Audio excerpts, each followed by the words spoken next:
this morning I got to the point where she's ready to run, and I put a bit of petrol down the plug hole and she popped a bit, so I'm gonna go for a little bit more of an extended run, try and let the chain run a bit, because that was one of the few components that I couldn't strip down fully.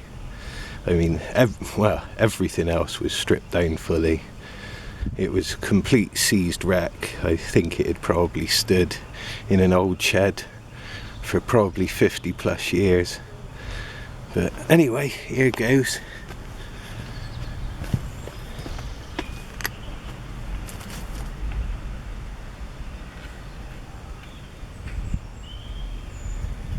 Got no fuel tank at the moment, but one's being made to the original pattern.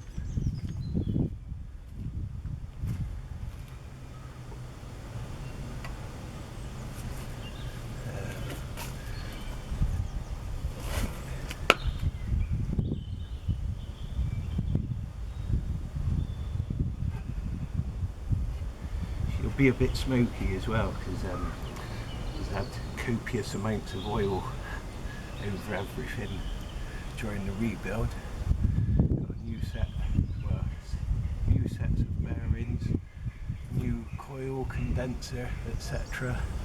Sheared off a hell of a lot of the fixings when I was stripping it down. I've had to remake all of them.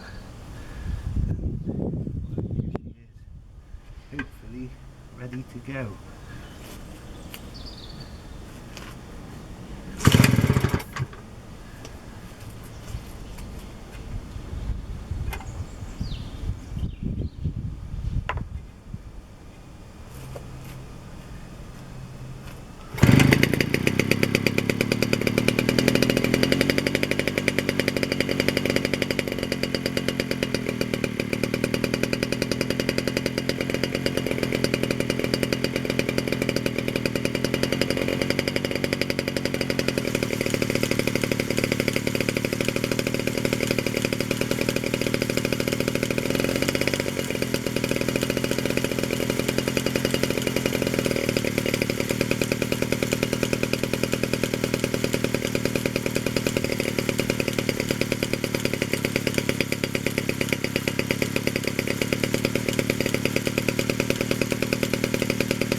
Wandering off then.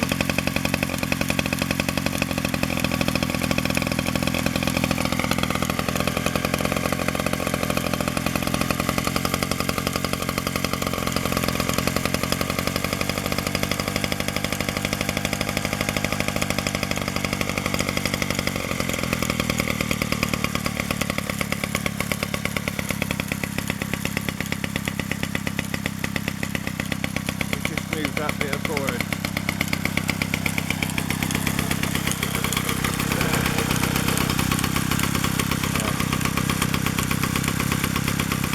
Thought she might sit happily on that, but clearly not. I put her up on that because I didn't want the chain fouling on the soil, but looks like we're alright.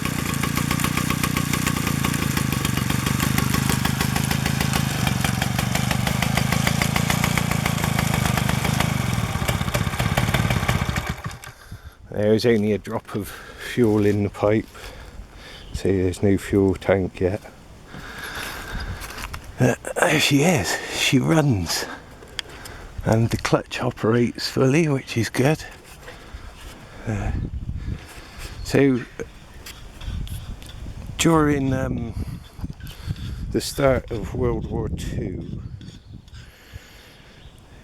we were in a bit of a hurry to make our own chainsaws, because most chainsaws available at that time were German, or certainly couldn't be got over to Britain, and the ministry decided that we needed chainsaws for the armed forces.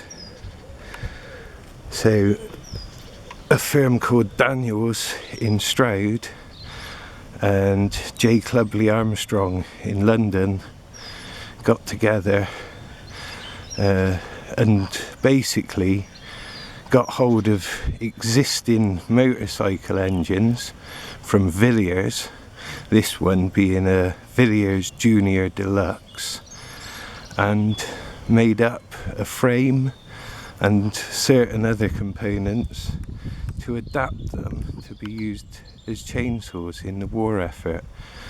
And the result was the Darnarm Mk1, which is this two-man saw here.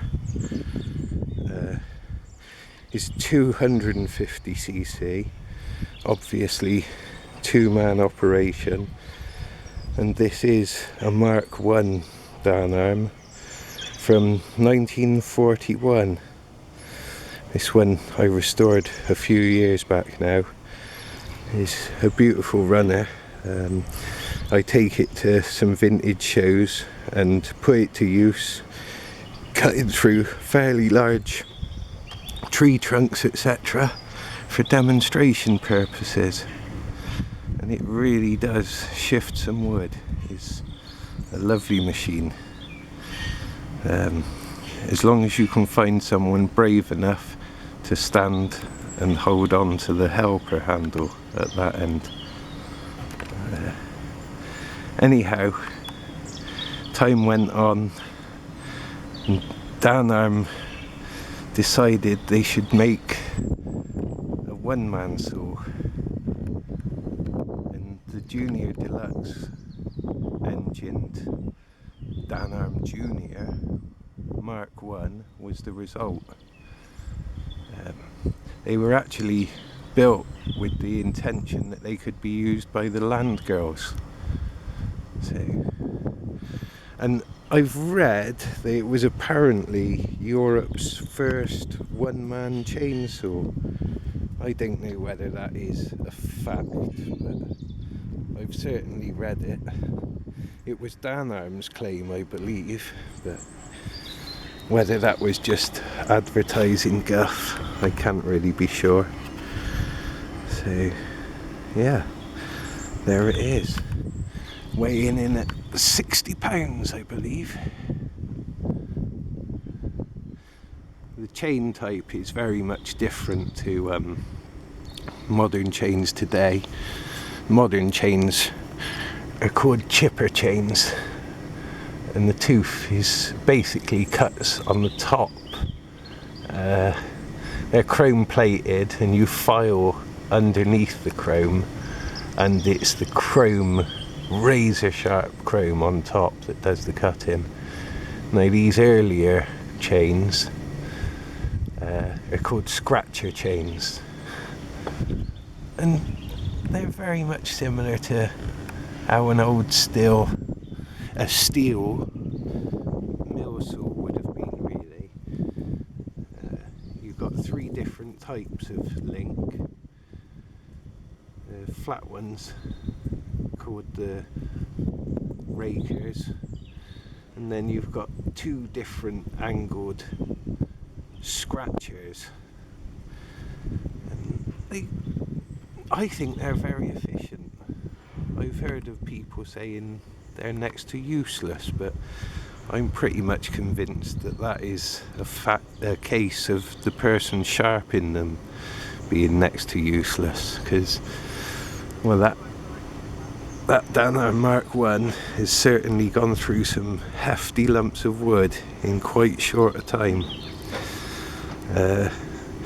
Danarm's advertising just after the war, when saws became available to the public.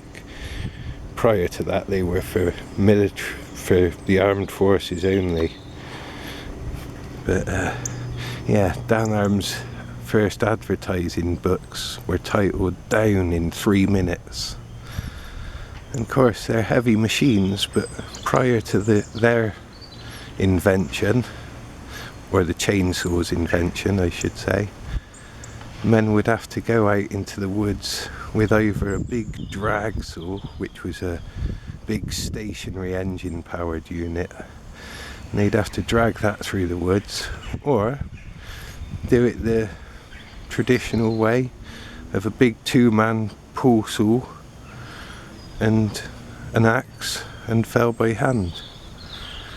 Anyhow, that's a little bit about Danarm and the first run for my Danarm Junior. Hope it was of interest to someone. Cheerio.